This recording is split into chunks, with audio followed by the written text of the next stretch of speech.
Sanbona and welcome back to Zulu Mama's Kitchen, where every dish tells a story of our roots, our strength, and our culture. Today's food of the day is one that carried generations through hard work, celebration, and healing. It's rich in meaning, deep in flavor, and full of tradition. Today, we are talking about Isibindi, the liver. The word Isibindi on its own just carries and holds so much power. In isiZulu, Isibindi doesn't just mean liver.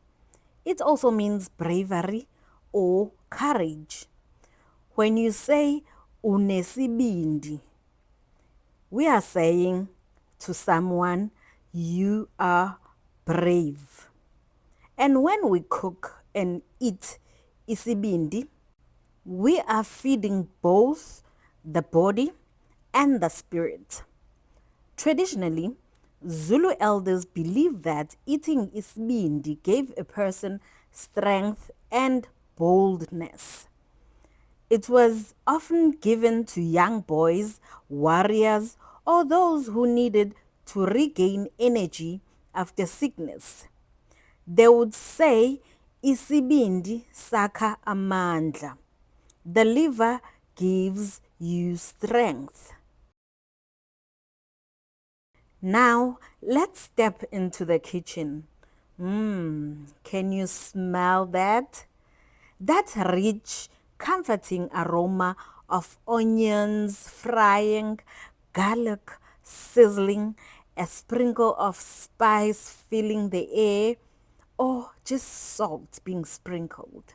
That's the sound of isibindi being prepared with love.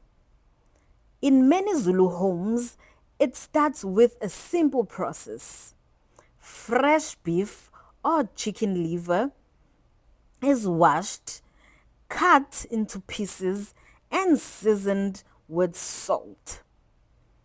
Some families like to add some green peppers or tomatoes, and others prefer it plain and golden brown. Then it's sometimes pan fried, slowly letting the natural juices mix with the flavor until it becomes soft and tender. But now let me tell you, the best experience and taste of liver comes from a fresh one when we have just slaughtered the cow and we just cut it in not even pieces, put it on the fire, and it's out.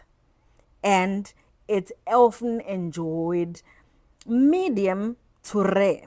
And some people even enjoy it just raw, straight from being cut out of the freshly slaughtered cow.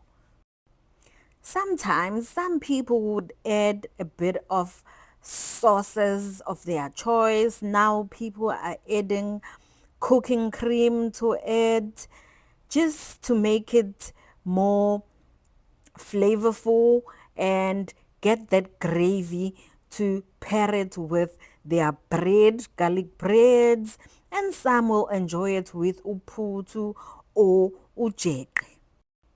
The smell of the liver just fills the home, calling everyone to the table or ogogweni.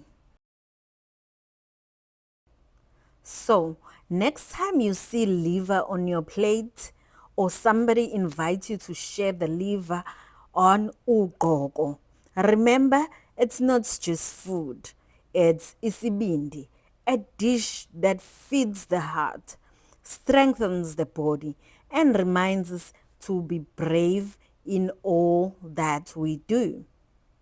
In every bite, there's a story of courage, care, and community. And that's the beauty of Zulu cooking. Every meal teaches us something about who we are. Cook it, share it, and taste the courage of our people. Thank you for watching. If you loved the story, don't forget to like, subscribe, and share because our culture deserves to be tasted, one dish at a time. Nisale kahle, ngiyabonga.